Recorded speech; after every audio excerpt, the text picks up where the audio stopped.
Look, man, anytime the Sunday main slate features 3 games with a total below 39 and only 1 game with a total of 50, you are on pace for a beautiful, beautiful Sunday. Reebs, we're going to pick our 5 favorite games against the spread from our least favorite to our most favorite. Just, man, I cannot wait to get into the nitty-gritty of Houston, Jacksonville. Just what a beautiful, Giant Bears, Jets, Brown. I mean, thank God, Jets, Browns, man. Thank God. And the reverse of a shout out to Geno Smith. So disappointed in the Las Vegas Raiders offense last night, and very disappointed in Sean Payton as well. Just a true miserable game to watch on Thursday Night Football. Yeah, did you watch a lot of it? I watched the first half because I was like, I just want to see if they can build on this Bowers stuff, and they couldn't. Well, they could have. I think they just kind of chose not to. And Geno was awful. I mean, Geno was. I think he took 5 sacks in the first half, just like indecisive, wouldn't get the ball out. It was tough. It was a tough watch. Yeah. Did you watch it? Yeah, I had it on while I was working. Yeah, I mean, I didn't expect much from Bowers last night coming in. Obviously he was in a smash spot the week before. Terrible spot where they needed more protection as well to protect Geno against that pass rush. So I actually was pretty low on Bowers this week. So that worked out. But everyone sucked, so it didn't matter. Like everyone was bad. Yes, everyone was indeed bad. It was so good. Like Troy Franklin scored a touchdown. JT scored a touchdown. That was it, man. Genty looked, God, dude. I hope that they have a totally revamped offensive line next year because Genty deserves better, man. He looks phenomenal out there. Before 19 guys gang tackled him at the line of scrimmage. The preseason fade of Bo Nix is looking real good. God, he stinks. Bo Nix stinks. Bo Nix stinks, and Sean Payton kind of refuses to coach him in like an optimum way. He just wants him to be Drew Brees. Just kind of have to embrace the chaos with Bo. They should just be a running team. I don't know what the hell they're doing. Like they should be a downhill running team. Like they have a great offensive line. Dobbins has been good. Like stop this smoke screen stuff and all this garbage, man. Just Bo Nix isn't Drew Brees, dude. Bo Nix is not Drew Brees. All right, Reebs, what is your 5th favorite game against the spread this week, brother? This brings me no joy. I'm taking the Browns. Absolutely no joy whatsoever. Road favorite, Cleveland Browns.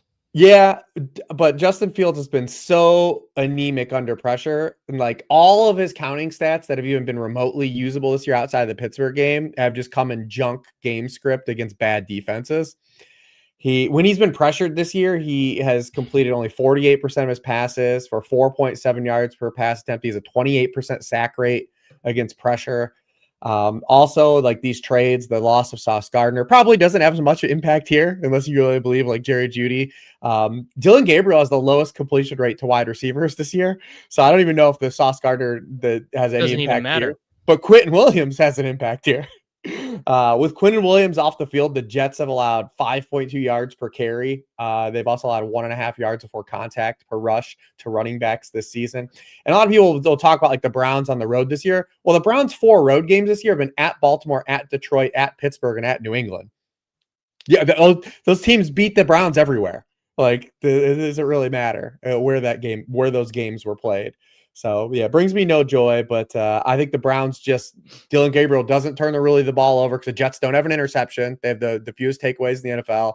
They're able to just run the football enough, and they probably win this game like 9-3 or something.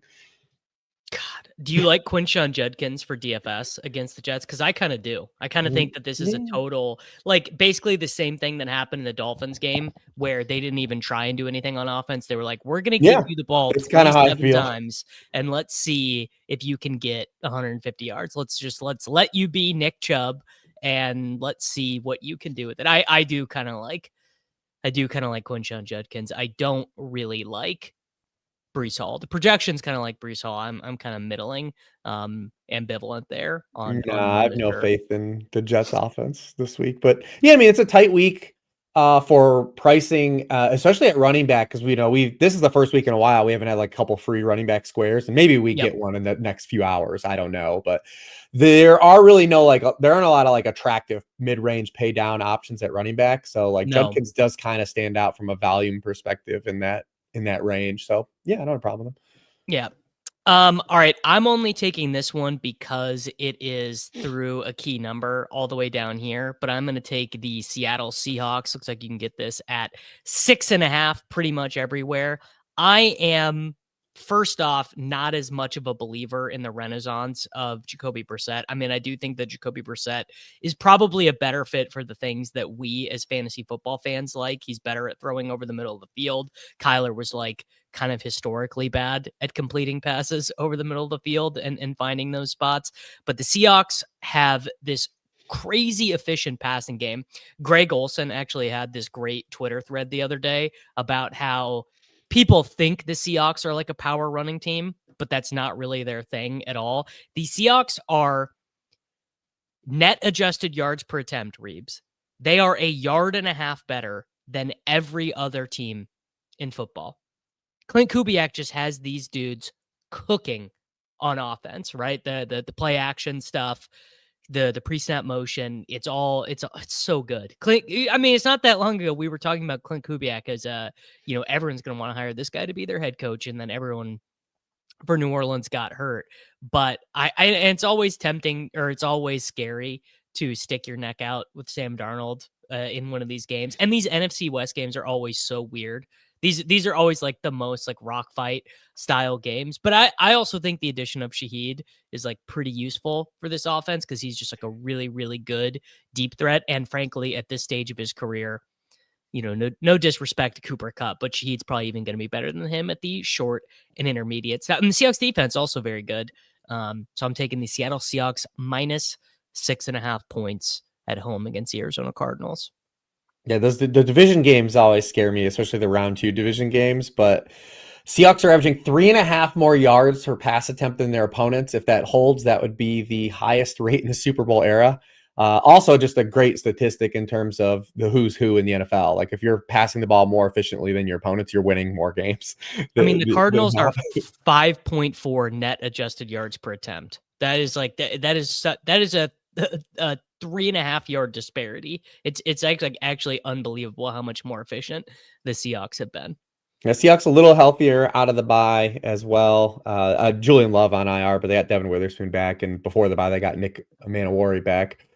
Yeah, I think it's interesting what like the Cardinals are doing though. Especially because today is like modern NFL, right? Like we always talk about it. Like since Brissett has taken over, he's been under center for 46% of his dropbacks. That's 10th in the league. They've used play action at a much higher rate because if you get to play under center, you get to do a lot of that stuff. They've actually used play action on 100% of his under center dropbacks. All 43 of Jacoby Brissett's dropbacks, they've used play action. Kyler at a 20% under center rate because unfortunately a man can't see over anybody. Hey man, so. I just didn't say this. Kyler did not ask to be 5'9", but I mean he did it. No one does, right? Like does anyone? No one does. Jacoby Brissett is basically the same in terms of EPA per play as Justin Herbert. Now I'm not saying that's not predictive, that's descriptive. But he's been pretty good. Now, who's first, and that is obviously going to be Sam Darnold is first in EPA per play by like an absolute country mile. So I'm on the Seahawks as my 5. Reebs, what is your 4? Another one that brings me no joy in these streets, but I'm going to take the Steelers at plus points here. Yeah, it's rough, but this Joe Alt injury is definitely significant. Justin Herbert with Joe Alt on the field this season, 8.3 yards per pass attempt, 9.1 air yards per attempt, a 7.1% touchdown rate, 1.9 interception rate. And it's a 50-50 split. He has 184 dropbacks with Alt on the field, 193 with him off the field. And with him off the field, 6.5 yards per pass attempt, 6.9 air yards per attempt, 4.1% touchdown rate, 2.9% interception rate. And Alt's missed time has come against the Giants, the Commanders, the Miami Dolphins, and half against the Titans. Like all teams we want to target for like offensive efficiency. I definitely don't believe the Steelers are like back, and I'm going to fully buy into their defense, what the game plan they had last week because they were still so turnover reliant. But this is a team that probably isn't going to turn the ball over themselves.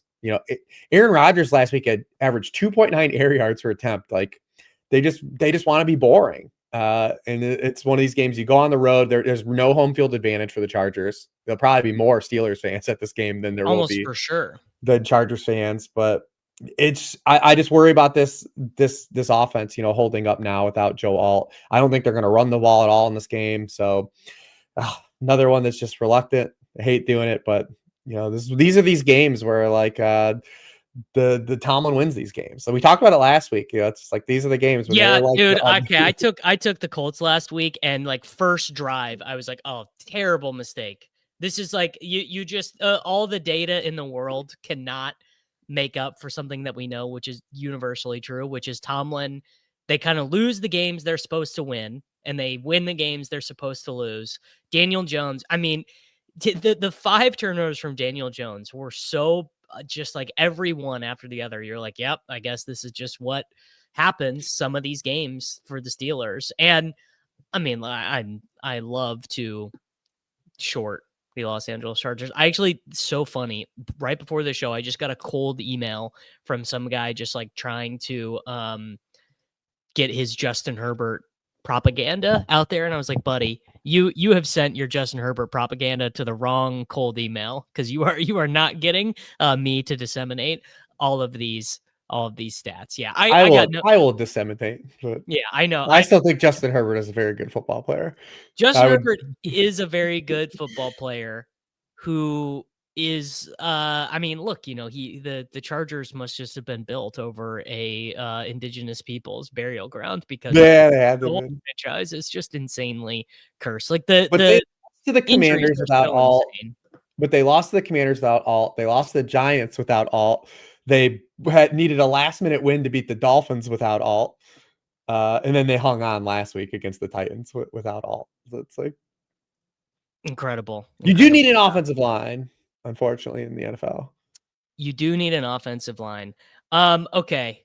I think you will probably not be on board with this next one. You might even have this one on the other side, but I'm taking the Philadelphia Eagles and the points on the road against Green Bay Packers. They're 2-point dogs.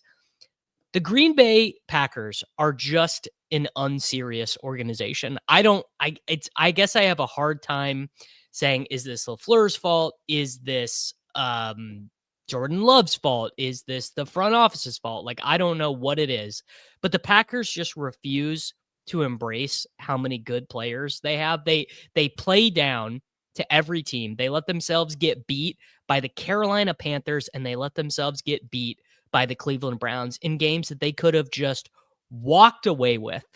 I mean, just true. They could have just played a serious game, gone forward. And we saw it from LaFleur. He gets it, dude. Going for was that against the Cardinals, the game they went forward on 4th down? Like, he knows. And I believe this was Sam Hoppen who did this Twitter thread the other day about how LaFleur is a great play designer, but maybe not a great play caller. Like, his sequencing of plays just sometimes doesn't make sense. He puts Jordan Love in these difficult spots, but he also doesn't really trust Jordan Love to bail himself out of these tough spots. And it's really not so much, for me, it's not even really that the Packers are not going to show up. It's just that the Eagles are a better team. So the Eagles are coming off their bye, a chance for A.J. Brown to get healthy, a chance for the offensive line to get healthy, because that's something that Jordan Mailata and Lane Johnson have said, like, oh, dude, we are just super banged up on the offensive line. Like, we have been, killing ourselves out here.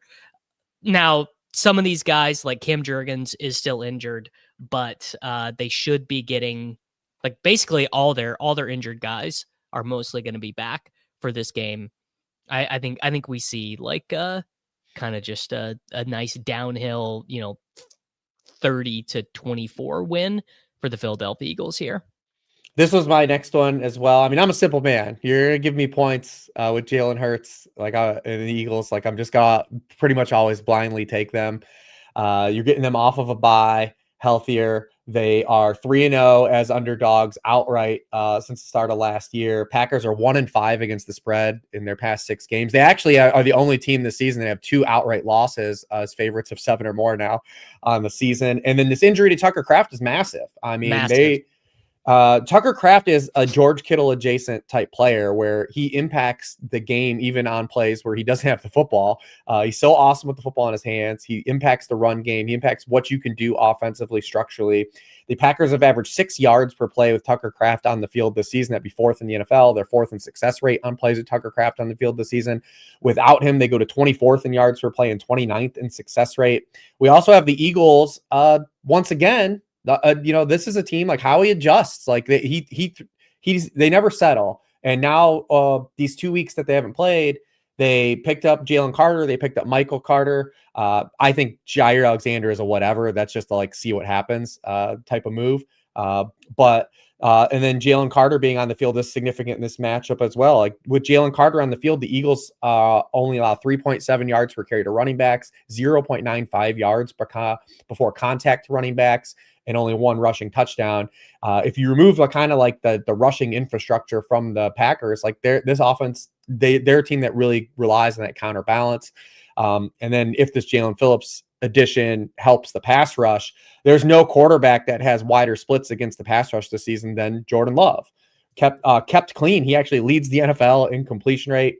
But when pressured, he has completed the lowest rate of passes in the NFL, lower than Cam Ward. He has a 0% touchdown rate. He's 32nd in yards per pass attempt. So, but again, it just comes back to like, I'm just simple. If you're going to give me points with the Eagles, especially a team that beat this team twice last year, I'm just going to take them.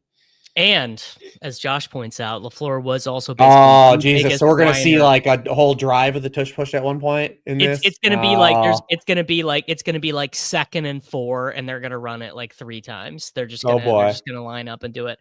Are you saying so Jalen Hurts like 2+ rushing touchdowns? That might be on our ticket. We have to do something on that. That might be. Yeah, we might have to lock that one in. And maybe a chance for Barkley to get a little bit of juice back. Barkley has basically looked, no disrespect intended, but completely juiceless wholly without juice. So maybe the bye week helps him. Josh Jacobs has been banged up. They've been playing like a lot of Emmanuel Wilson. So I feel pretty good about the Philadelphia Eagles spot here. That was our, that would have been our 3. So your 3 is up. Okay, so my 3 is up now. I'm taking the New England Patriots on the road against the Tampa Bay Buccaneers. So I'm doing I considered this one, but it didn't make it. But I do not disagree. So there's 2 things going on here. I mean, first one being I just am loving this Drake May stuff. I think he is playing phenomenally. But which team do I think will be more stubborn about running in a game where running makes no sense? These are basically 2 of the biggest run funnel or pass funnel defenses in the league. Like they're both incredibly good in terms of expected points against the run and like stuff rate. I believe both of them are top 5 in success rate allowed to opposing rushes. I'm also worried, and this is maybe a little bit sacrilegious for my boy Baker Mayfield. But Mayfield, no Evans, no Godwin. Igbuka still probably limited from this hamstring thing. Obviously, Liam Cohen is now the head coach of the Jacksonville Jaguars. And look, we all love Baker Mayfield. He's been a phenomenal story. Like, very cool to see him reinvigorate his career. It's just a lot harder to be an MVP caliber quarterback when you're throwing to Emeka Egbuka, K-Dot, and Cameron Johnson and Tez Johnson as your primary weapons, and still no Bucky Irving, right? And we know that Rachaad White, God bless him, I mean, basically the least efficient starting rusher in the National Football League. And I guess the Patriots are missing Kayshon Boutte, who's been their best deep threat. But I don't know, man. It just feels like the scales are tipping for the Patriots here at the Buccaneers. What do you think? Yeah, I kept this one off because it feels like the Patriots have been close to like a letdown game, but right, on paper, I think they're the better football team than the Buccaneers. Not like wildly, so like, but them being on the road, like if this was there, I'd probably be a little more confident. The line would be different as well. But Baker Mayfield is one of the worst quarterbacks against man coverage this year, and that probably ties into your point of just who is he throwing to, right? And there was like a holy war earlier in the season about Emeka Egbuka separating or not, and it does show up in his man coverage stuff more than not. I mean, he only is averaging 1.1 yards per out run against man coverage, 2.5 yards route per against zone. But Mayfield has a 43.6% completion rate against man coverage this year. It's only ahead of Cam Ward. Only Carson Wentz has a lower yards per pass attempt against him this season. So, matchup wise, it's not great. Patriots are a very man coverage team. Maybe Christian Gonzalez can take away Igbuka a little bit too as well. I don't know. I doubt he like shadows him or anything, but because he didn't even shadow Drake London. Like, I mean, what the Patriots and Josh McDaniels actually did like a really good job of this last week. The Falcons did a really good job of this, of just getting Drake London away from Christian Gonzalez. They were like moving him in the slot. They were motioning him across the formation a ton, which is, feels like it should be easy, Rich, but a lot of teams don't do that. A lot of teams would just be like, go win, Drake. Yeah, I mean, I was curious that they just didn't have him just follow him though, especially because like a team like the Falcons, like who else are you scared of beating you? Like it was just very odd that they didn't deploy Christian Gonzalez in that fashion, because when he did line up against Drake London, he only had 2 catches to Drake London on 16 routes. One was the one he got dunked on, and Drake London let him know about it. But a lot of teams will take that schematic trade-off, actually, where they'll just say, all right, well, like we'll go let Drake London do whatever, but we are going to erase this quadrant of the field. Like when Michael Penix looks up, he's going to be like, well, I'm definitely not throwing to Darnell Mooney over here. Or I'm definitely not throwing to Casey Washington over here. That's what makes it interesting. It makes sense like that when you could do something like T. Higgins and Jamar Chase. So Chase is like harder to take away because he actually moves around like in the slot a lot too. But yeah, it's just like you can have a guy like Christian Gonzalez though, and the only other guy you're to worry about is Darnell Mooney. Like I'm just gonna have him follow him the whole game. I don't care. Yes. Yeah. I don't care where anyone else goes. But if you have like T. Higgins on the field, like I get like why you might need to do something where you can do like roll coverage and stuff. But what is Darnell Mooney, and like what kind of respect has he earned this year? Dude, be careful. The YouTube commenters love Darnell Mooney. Someone commented on a YouTube video 2 weeks ago when I said Darnell Mooney sucked, and they said Darnell Mooney is your favorite wide receiver's favorite wide receiver, which frankly I thought was one of the most preposterous things I've ever read on the internet. But I remember that really stuck with me because I was just like, that just feels like someone hallucinated that. It's like completely insane. Okay. Could be a real fun DFS game though, because like you said, this game could have 80 dropbacks. Could have a bunch of, that's what I'm hoping. I'm hoping that both teams choose to not be stubborn and take what is there, but we will very much see. I'm assuming, Reebs, that our 1 and 2 are the same. And I'll be pleasantly surprised if they are. Yeah, I've got the Ravens at 2. Okay, Ravens are my 1. Okay. Yeah, and it just kind of comes back to, one, Lamar Jackson, being on the field. With Lamar Jackson on the field, the Ravens average 6.4 offensive yards per play. That would lead the league if, we had Lamar fully and healthy. And the Vikings had a great game plan and got them a win last week. But, the defensive issues were still kind of present when they didn't get to the quarterback. Jared Goff was still 18 of 24, kept clean. And that's been the story for Minnesota this season. Like when they don't get pressure on some of these exotics, like this year, they just get gashed. I mean, they're 29th in yards per pass attempt allowed without pressure, 20th in touchdown rate. Lamar Jackson, obviously people will talk about the NFC record stuff, 24-3 against NFC. And it's just, still just kind of shorting JJ McCarthy because we haven't seen like JJ McCarthy like put in like a real negative spot yet. Like, how does he respond if it's negative? They've been really conservative, and they've been in these game scripts. They had the 61-yard kickoff return that led to the first touchdown. They had a blocked field goal that led to points. They only have 55% drop back rate with J.J. McCarthy on the field. They've been able to insulate him. What happens if they're not able to insulate him? We haven't seen it yet, so I'm very curious if this is the spot we see it. They are at home, which gives them a little bit of the benefit of the doubt. And honestly, too, I'm very excited to see this game. So this is like a big fulcrum point in Lamar Jackson's career. If people remember, Brian Flores was the defensive coordinator in 2021, was the game that just like spammed cover 0 against him. They used cover 0 blitzes 21 offensive snaps against Lamar in that game. And it was the most he's ever faced in a game. And everyone's like, this is kind of the blueprint, right? Against Lamar Jackson. And Lamar has been like way more efficient against the blitz and gotten a lot better under Todd Monken. So I'm very curious. They haven't played since like Brian Flores. I'm very curious to see how Brian Flores approaches defending Lamar Jackson in this game as well. My thought is that jamming like the blitz against Lamar is such a double-edged sword because guys if you had a huge blitz rate against Lamar over the course of the game, I mean, he could just run for like 150 yards against you. He makes one guy miss, gets on the scramble, decides he doesn't want to throw it. It's nuts. Also, I really enjoyed the JJ McCarthy performance last week for a couple of reasons. The first being I have a lot of JJ McCarthy and Justin Jefferson bags in best ball, so it was nice to see some proof of concept there. I also just root for young quarterbacks to be good because I do just want JJ McCarthy to be good. Yeah, very much so. And I also like the one throw that he made to Justin Jefferson for the touchdown. I was like, okay, well, that is not a throw you let your rookie quarterback make if you're like really worried about him and trying to protect him. They were slightly positive pass rate over expectation, which is, evidence that they were not just like out there trying to hide him.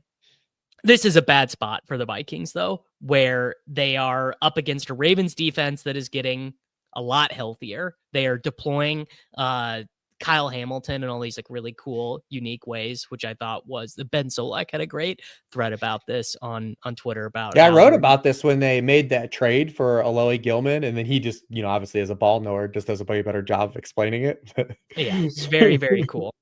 The Steelers did that last week too with Jalen Ramsey. I don't know how sticky it'll be because it's the Steelers. Like, I just want to see more, but they changed Jalen Ramsey's position last week too. The Raiders were doing that last night with Jamal Adams, which I thought was kind of didn't really realize Jamal Adams was on the Raiders, so you learn something new every single day. But yeah, this is a downhill, like Lamar kind of just doing whatever he wants. This could be like a 5 touchdown Lamar game. I think I think this is a true potential explosion spot for them, and just a little bit too much too early for indoor Lamar's too. Indoor Lamar, yeah, unbelievable. And then I'm assuming my one then is or my 2 then is your I don't know who is your 2. The Detroit Football Lions against the Washington Commanders. Going back to it, they cost me last week, but I'm going back to them as well. All right, let me hear it. They're yours. They're your 2s. You're up. So basically, the Commanders, they're the confluence of they ran out of all their good players. Like their good players got Seems injured. like a problem. Seems like a problem for all your good players to get injured.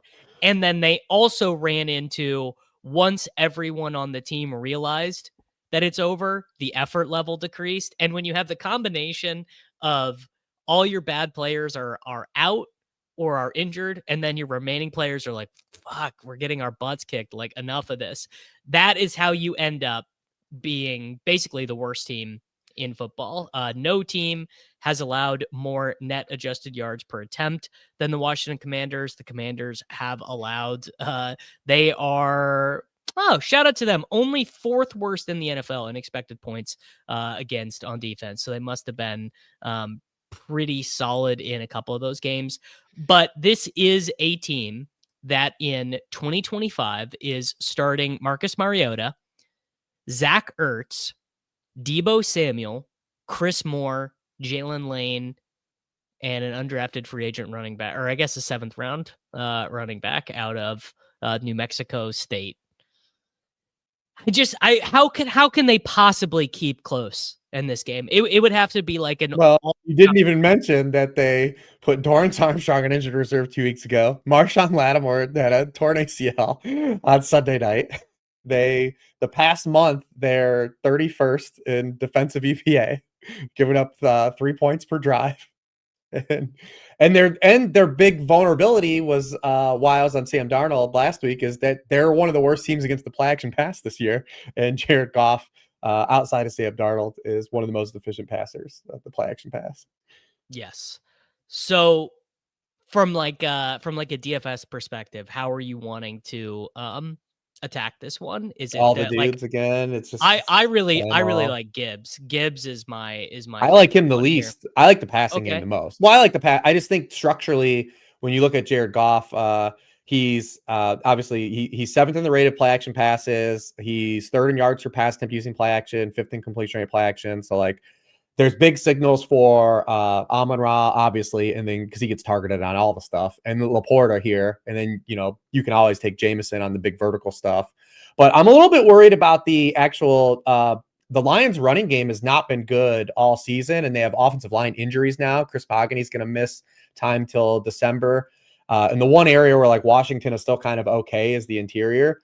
And we don't know if Taylor Decker is going to be up for this game too. So I still do worry a little bit about the run game. Now, Gibbs is just he still has a spike week potential. So if you do want to play him, like he's fine. But I mean, this has not been the running game though that we said. And Jahmyr Gibbs, he has 3 RB1 scoring weeks on the season so far. Like he has not been very electric outside of the Tampa Bay game.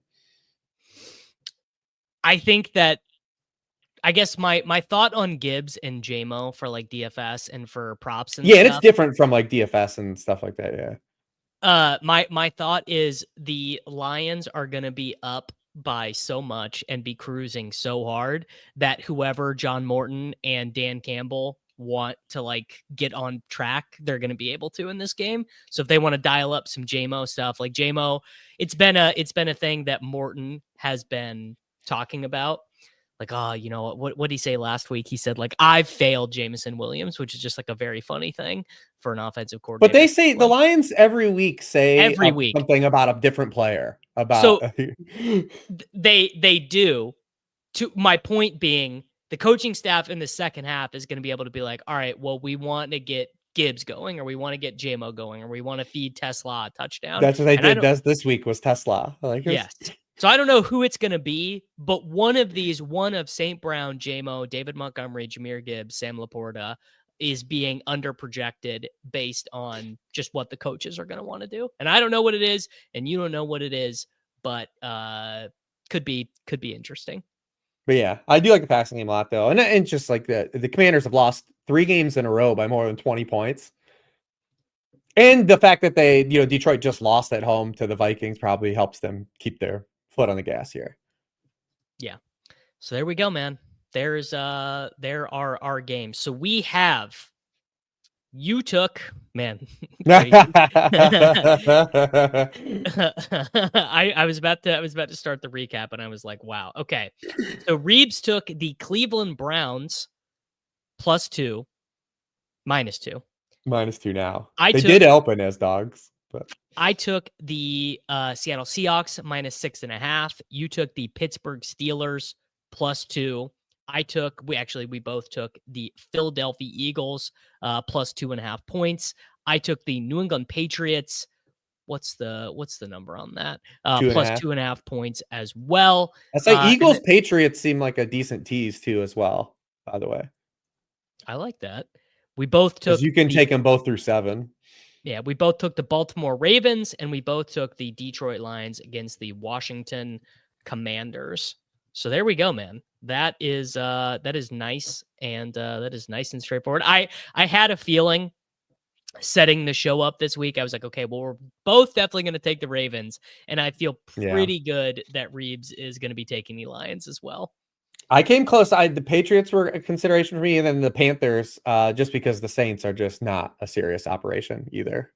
No. And like this game is to do like everything the Panthers want to do, but the reason I didn't make the cut was just division game, decent amount of points. But anytime Carolina like is allowed to just run the football and not have to throw the football, they'll do that. Dude, Rico Dowdle is gonna get a bazillion touches.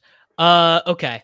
Reebs, let us cook up a little 8-leg underdog pick'em-entry. Yeah, we got to do, I guess, what is Jalen Hurts to have a rushing touchdown, or what does he have 2? I bet it's 0.85x. It's definitely negative. Oh my God, no, it's not. We got positive? No way. That's all time. That's generational right there. Go get that. Go get that before they change it. I mean, that is unbelievable stuff. Yeah, we had to, since someone in that shout out whoever in the chat called that one out about because Nick Sirianni is a goober, like he'll absolutely think about this. Yes, he is. All right, I'm gonna do Rico Dowdle, and I'm gonna take Rico Dowdle higher than 19.5 rush attempts. He is gonna get. He might get 27 rush attempts in this game. He could. He like very legitimately could. It could be the most rushing attempts in a game this season. All right, I like in the adjacent we talked about. I like Zay Flowers this week. Okay. I What do we love have? Zay Flowers this week. What do we have for some like yardage or fantasy points or something? I like 5.5 receptions. I like 67 yards. I like longest reception. I like touchdown. I like any of these for Zay Let's Flowers. do it. What can we get if we take him to 80 yards to get the 80 receiving yards? I bet that'll be a 1.16x. Easy peasy there All right, let's do on that. Let's do on that. Zay Flowers. Yeah, I like that one. All right, I would like to go to the Chicago Bears, and I would like to select Colston Loveland. I want to see what we've got. 30.5 receiving yards, or you hip to 30.5 or 2.5 receptions. I think either is fine. Yeah, catches gotta give you a little leeway because he can just have like a crappy game, man. Like just three catches. Yes. Yeah. Because Easy. people forget, like, like we can't overcount that weird touchdown he scored at the end of the game. But the week No, but before, he had 5 for 65 before yeah, that. yeah. But that's just the week before that, though, he played the game with Komet and was pretty buns, but had like Yeah, four he catches. was. Well, he had an 18-yard catch on the first play of the game. Yes, but okay, let's do. So I 2.5 think the catches make receptions. sense for sure. Yes. All right. That is 4 Reebs. Where do you want to go next? I have a kind of off the ball one though, but what about Josh Jacobs receptions? Josh Jacobs Well, if we think the Eagles win this game, that's actually probably correlated. 2.5 receptions. These are pretty low. I don't think they're counting for the Tucker Kraft stuff. He's actually hit this in 5 of his past 6 games too. It was one I bet personally. Bang. So I love it. I think it's very strong. All right, I want to go to Buffalo and Miami, and I want to see what is available on James Cook. oh, they're gonna be high. The numbers are gonna be high. The numbers are going to be really high. The thing I'm trying to rush, because remember I loved him so much against the Panthers and all that shit hit. But Yeah. my question is, do they taper off on him a little bit because he's coming in with this ankle injury? Like I don't know if I really have the answer to that question. Yeah, So it's I think, tough. yeah, This we'll stuff's gonna probably be. do that You knew it was instead. gonna be juice though. He leads the NFL in rushing yards per game. Oh, you know what? 54.5 receiving yards from Marvin Harrison Jr. Reebs, I'm all the way back in. I saw what I Against the needed to see Seahawks. against dude. I don't care. I do All not. right, I do fair not enough. care. I love it.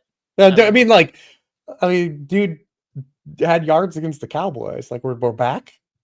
So the thing that I liked most about it was that he had 4 targets on the first drive, which is like against the Cowboys.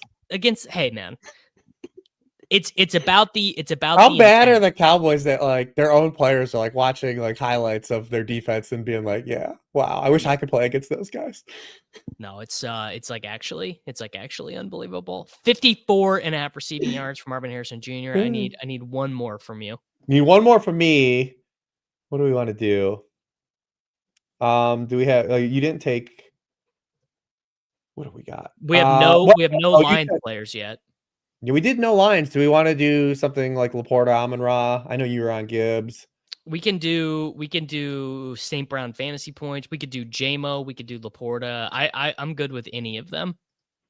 Well, does Goff have anything fun like himself? Just like where you don't have to worry about like getting the right dude? I bet Goff passing touchdowns. I bet it's 1.5, and I bet it's like a low multiplier, but still, I think. How about this? Can we do Goff for 3 passing touchdowns? Oh, it actually is just 2.5. 1.16x. That gives us 2. That gives all right. There we go. We're at a 59.5 multiplier. Let's go to San Francisco, and I would like to take Juwan Jennings higher than. Do you like receptions or receiving yards more for Jennings? What about are you confident in fantasy points? Like just nine and a half fantasy points? Like where you can kind of yeah. That gives us a nice 110xer. Let's see. Okay, that's all right. All right. In the lobby. So we have got. There we go, folks. I'll share that one in the YouTube chat, and I will share that one in the YouTube description. So with Reebs, we cooked up Jalen Hurts rushing and receiving touchdown, Dowdle 19.5 rush attempts, Flowers 79.5 receiving yards, Loveland 2.5 receptions, Josh Jacobs 2.5 receptions, Marvin Harrison Jr. 54.5 receiving yards, Jared Goff 2.5 passing touchdowns, and Juwan Jennings higher than 19.25 fantasy. Like 9, yeah. Beautiful. 19 might be a stretch, but Oh, hey, we would 9. take Yeah, 9. Hey, it. 19, I would take it, but I don't know. I don't know if he's gonna get there. All right, No, man. listen, McVay and Shanny against each other, they always kind of bring out the best in each other. They So do. Sometimes those games are total slogs, and then they can sometimes be. they are like the Thursday night football game this year was like an unreal banger. It was Well, like Shanahan, like, these games he gets real up for. Like they want to beat each other all the time. Like, do you remember when they first got Christian McCaffrey and they played the Rams and McCaffrey had a receiving touchdown, a passing touchdown, and a rushing a touchdown? rushing touchdown. Like Yeah. they just do stuff. Like he's gonna do stuff for McVay, and McVay always wants to beat him too. So it's kind of, and the 49ers defense is just, man, they're just down so bad right now. They are down so bad. It's just they got Like so they many got guys Keon banged White. up. They got Keon White in the building for a week, and he already has an injury. It's like you put that uniform on, man. And But somehow Christian McCaffrey remains healthy. dude, he has 230 touches. That's a lot of touches. Is it crazy? Like it's wild. It's just a lot. Yeah. It's a lot of touches. All right, Reeb. So I'm gonna sit It's here fun. and Good make times. some pick'ems. Tell the people about Angles and Upside and the show with High Low, and I'll let you get back to your morning. Yeah, I'll be on at noon live with High Low, searching for ceiling. We kind of take a different approach to that and talk about some key spots, but also look with as the show is called, searching for ceiling, some weird spots that maybe are not be looked at to play this week. And this week, pricing is real tight this week in terms of DFS. It's so tough. It's so like De'Ami Brown has entered the arena. It's well very tough. on Wednesday night, like when I first I always just run like a blind sim first with no rules and just to see like what it looks like. And Yeah. on FanDuel gave me Keon Coleman, and I was like, "Fuck this! Like, Yeah. like what are we doing? Like, what are we doing?" Yeah, So, not at all interested. and not a lot has opened up throughout the week because Kyle Monungai got taken from us. So it's a real tight week. So some gross receivers we're talking about playing. And then I do a show at Crane that will be live. We don't broadcast it live, but he posted on Friday nights, Angles and Upside, where we kind of walk through the main slate. It's like a combination of his article, the walkthrough, and the worksheet, and we dig into the weeds on some real deep stuff. Yes. All right, man. Everyone can go and check out the worksheet. They can go and check out the show with High Low. They can go check out the show with Crane. Lots of Reebs. And good luck to you today, brother, man. I don't know what's allowed to be shared, but okay, good luck to you, brother. Yeah, hey, it's coming any minute, man. We could be in the middle of we are going to have a new short king. Yeah, we are. Yes. My son is literally going to be here any minute, but there was no chance I wasn't going to be here firing pick'ems until the very last minute. I know what I'm about, Reebs. I know. Well, listen, good luck to you. Good luck to mom. I'm thinking about you guys today. All right. Thanks, man. All right, guys. I appreciate Later. you. All right, boys. We don't have any Mr. Nez takes with us today. Which is okay because we're going to live our own truth. So we're going to run through the Hateful Eight. We're going to run through all touchdowns. We're going to run through the slider. The first thing we're going to do, though, is we are just going to take our layups. These are going to be the play the best plays. So the first thing that I'm going to do is I'm going to take higher than 20.5 scrimmage yards for Trevion Henderson. Not going to have any Ramondre Stevenson this week. Trevion Henderson played 75% of the snaps last week. Feel very good about him. I do want to see what's available for Sean Tucker because my guess is that Sean Tucker we didn't get any rushing yards for Sean Tucker, but I do think Tucker is going to be more involved in the offense this week. I would like to take Derrick Henry to score a rushing or receiving touchdown against the Minnesota Vikings. That one feels very nice. Wow. Why did Trevion Henderson? Oh, there you go. I moved Trevion Henderson receiving a half yard. Derrick Henry, very good spot for him this week. Almost insanely good spot for him. I think he's going to be very under-owned in DFS. Would like to go to Giants Bears. And I am going to take the higher than 30.5 receiving yards on Colston Loveland. Got him done both ways now. I'm going to go to Buffalo, Miami, and I'm going to take higher than 4.5 receptions for Devin Achane. A-Chain is, I think, going to get absolutely peppered this week. I mean, A-Chain has had higher than 4.5 like a bunch of times this year. He just, that's just how their offense runs. Would like to go to New Orleans, Carolina, and I'm going to take Rico Dowdle to score a rushing or receiving touchdown.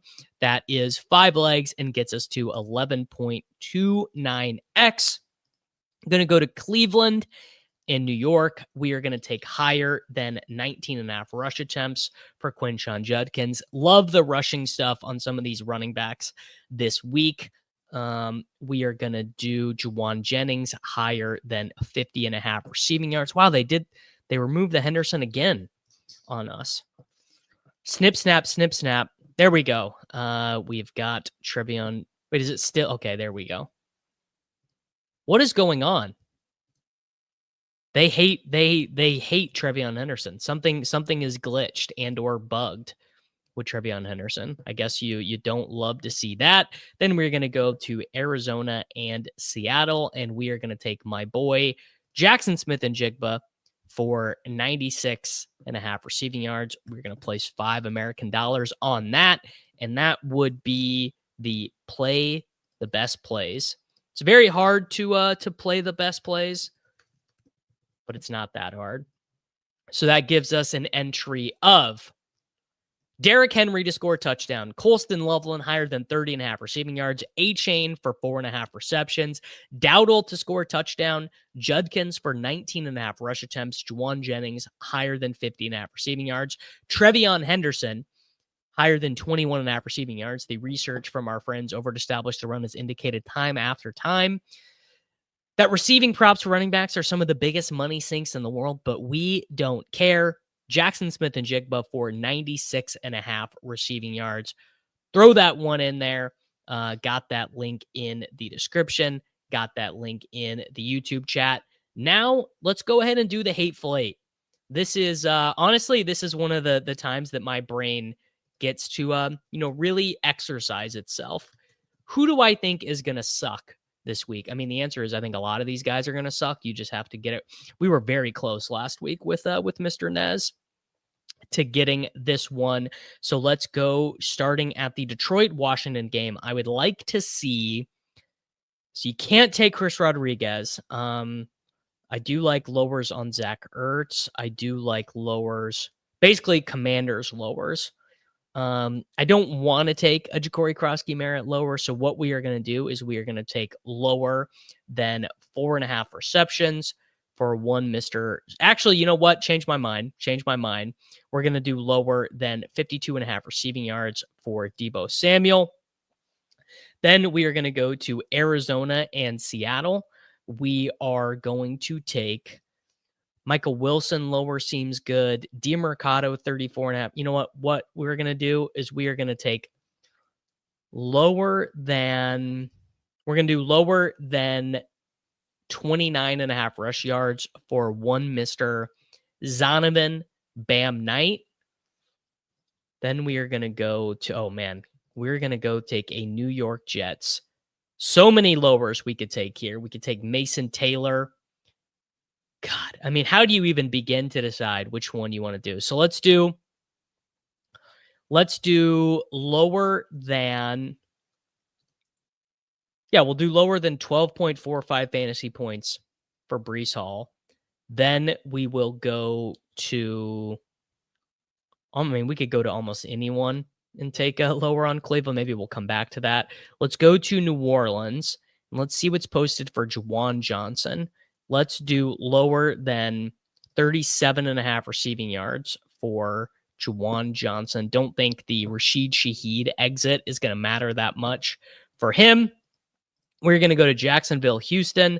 We are going to take lower than 34.5 rushing yards for Nicholas Chubb. Is there anyone? De'Ami Brown? No. Tootin? Kind of like Tootin hires, actually. All right. Then we're set there. Let's go to Buffalo, Miami. See if we can take a lower on Nick Westbrook-Akeen. We could do that. We could do lower Julian Hill. No, I don't. Well, Julian Hill lower might be kind of interesting. Yeah, let's do lower than Yeah, let's do lower than 1.5 receptions for Julian Hill. I think that Greg Dulcich has worked himself in there. Then let's go to New England, Tampa Bay, and let's do lower than 43.5 rushing yards for Rashad White. Nice and easy there.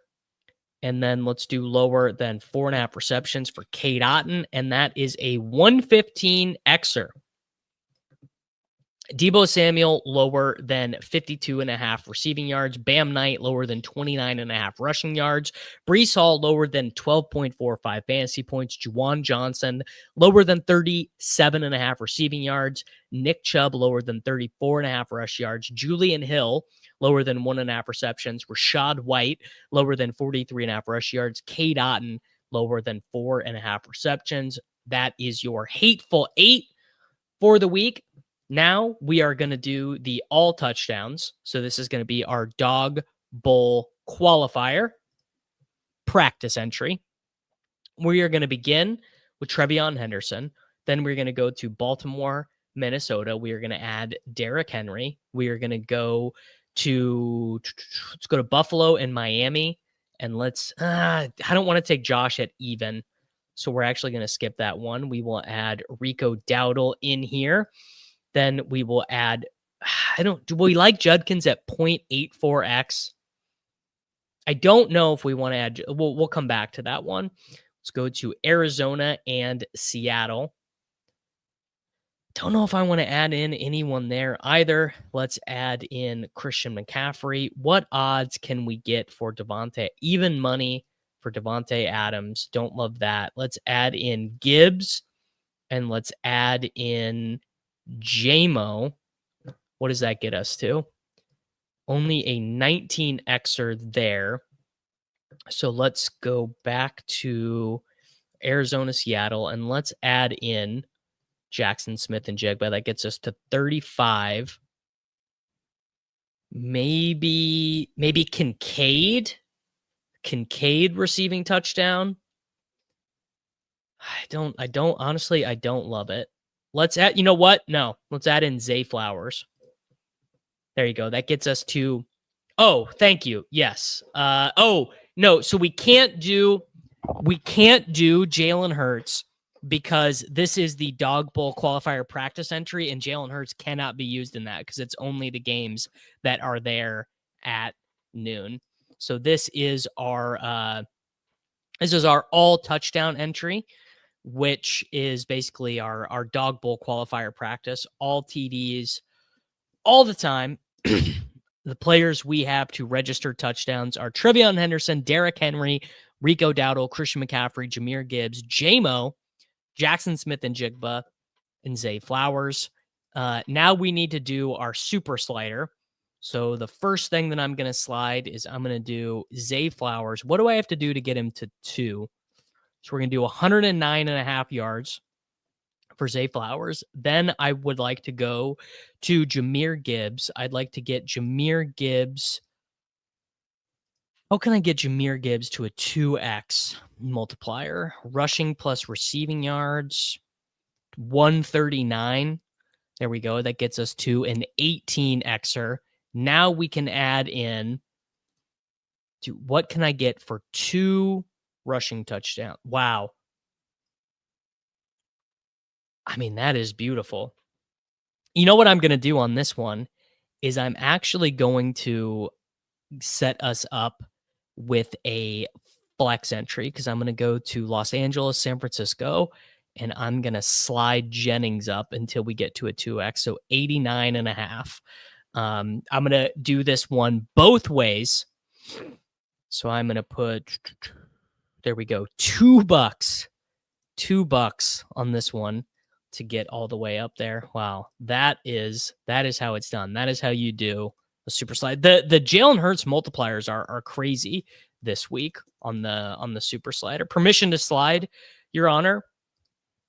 So we're going to slide Flowers to 109 receiving yards, Jahmyr Gibbs to 139.5 combo yards, Jalen Hurts for 2 touchdowns, Juwan Jennings up to 89.5.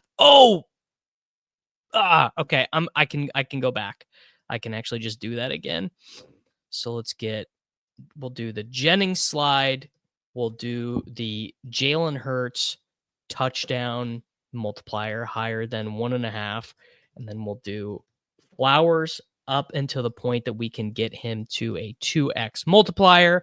Then we will do Jahmyr Gibbs, and we're going to take his combo yards up to 139.5. We're going to put that in the flex, and there we go. There you go. So we've got it flexed. We've got it done both ways. One flexer, one regular entry, and basically no one is going to be the wiser.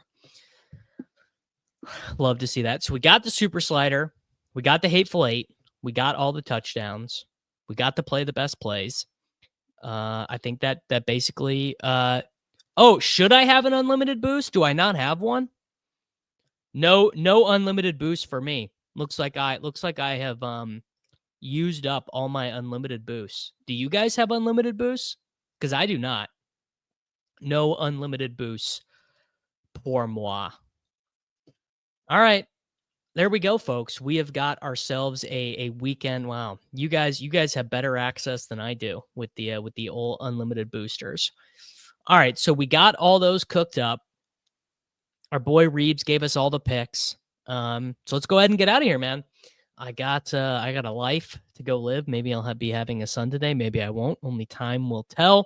This will probably be, I'm assuming I'm not going to be around on Sunday, so no Gilcast, no Sunday morning stream. I'm assuming. Obviously, never say never. If you guys see a show on Sunday morning, it will mean nothing has happened yet. But love you guys. Appreciate you guys. Make sure you like the video. Make sure you are subscribed for the channel, and I will see you guys all back